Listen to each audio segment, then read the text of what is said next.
Let me tell you this funny incident.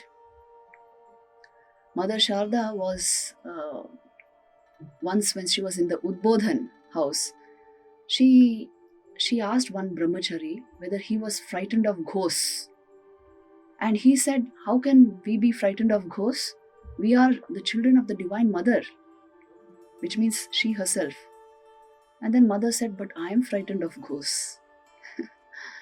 She said, they make my stomach shrivel. And he laughed and said, oh, you are frightened of your own creation. Actually, he was also referring to her relatives, who were the people around her. Sometimes were very bothersome and very irritating, but mother tolerated and accepted everyone with love. So he was referring to them, and mother said, yes, they make my stomach shrivel. So like this, very simple mother was. All her expressions are simple and motherly, but within herself there is the complete light of divinity, of pure consciousness, Brahman shining in full force. You can see this so clearly by some of her statements. Once when she was in Kashi, one Swami Arupananji Maharaj, he told her, Mother, I do not want nirvan. I do not want mukti, that means. Why? Because then I will not have you. I always want this relationship of mother and son with you. So I don't want nirvan. And mother suddenly said, my foolish boy, you do not know the nature of God is nirvan. Which means my real nature is nirvan. See, it's an outpouring of a tremendous spiritual truth, that the incarnation is established in Brahman, in God consciousness. That is why he is the incarnation.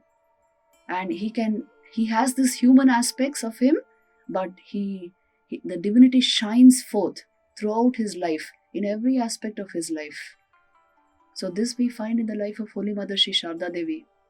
Once when mother was a little later in her life, when she used to suffer from rheumatic pain,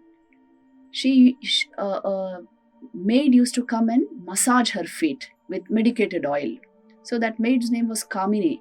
She would come daily and massage mother's feet, and mother would sit with her feet outstretched, as you see in the photo which we keep in our dining halls. So mother would sit like that and she would massage the feet. Now one day a devotee entered mother's room when this was going on, and mother suddenly turned towards that devotee and said, the body is one thing, the mind is another thing, and the soul is another thing. But that soul pervades this body-mind complex.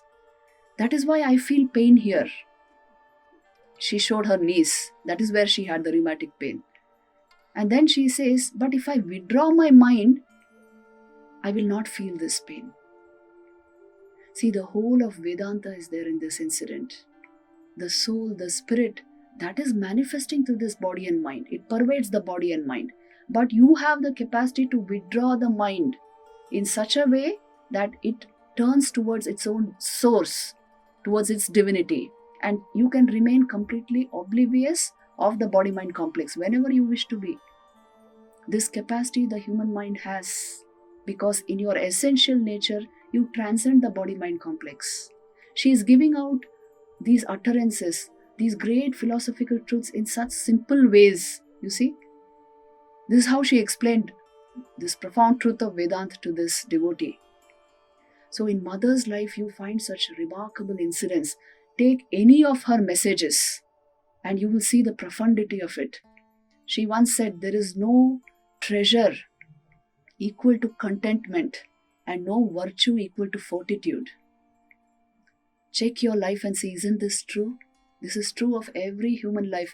At some point in our life, we understand the truth of this. There is no treasure equal to contentment, because no matter what you bring into your life, after some time, the mind will be saying, what more? What more is there? So that is why contentment is to be practiced, and fortitude, deep inner strength, resilience, deep inner courage, this is to be practiced. And these are the actual treasures of life, Mother says. Profound teaching in such simple words. Her last teaching is a real blessing. It's a great message for all of us. If you want peace of mind, do not find faults with others. Rather, see your own faults. Learn to make the whole world your own. No one is a stranger, my child. The world is yours. This was Mother's last teaching, which she gave to a woman devotee. You see, these words are potent with meaning and so relevant to our lives. If you want peace of mind, check and see if you have this tendency to find faults and to any form of negativity. If it rules your mind, you will not have peace of mind. Rather, she says, see your own faults and learn to make the whole world your own. That is why love, kindness, service, these are not options. These are the ways of good living. These are the normal, you can say, standards or norms for a great life, for a really good life, a fulfilling life.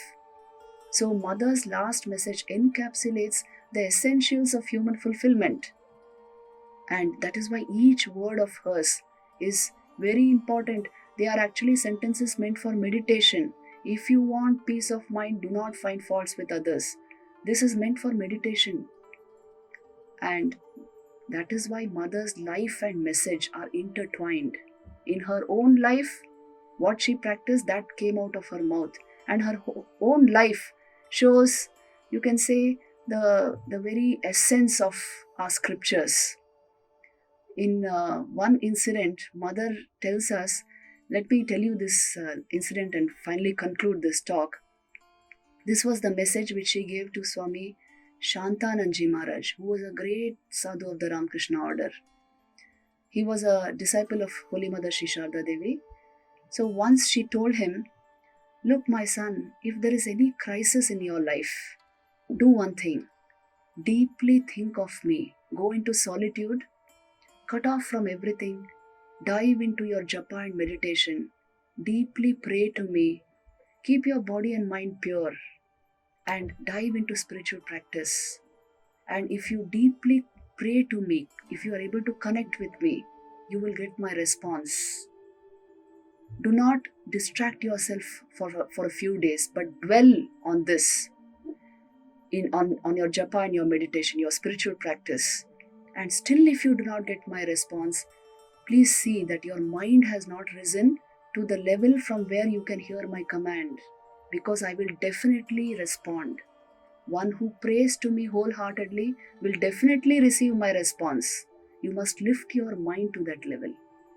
Now this teaching of Mother, it is something which all of us need, which all of us can practice in our lives. Whether there is any crisis or not, if you lift your mind to Mother, that itself will answer all your queries, will bring deep peace within you. All that the human life can offer, the fulfillment which human life can offer, you can bring into your system, you can bring into your experience if you can connect like in this way with this divine personality. This is Mother's great, you can say, hope, message of hope for all of us. She was a beacon of hope, inspiration and light. And with this message, I would like to conclude today's talk.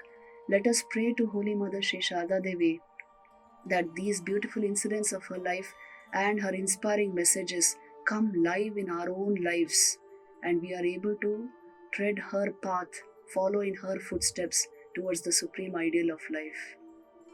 Om Shanti Shanti Shanti. Jai Ma.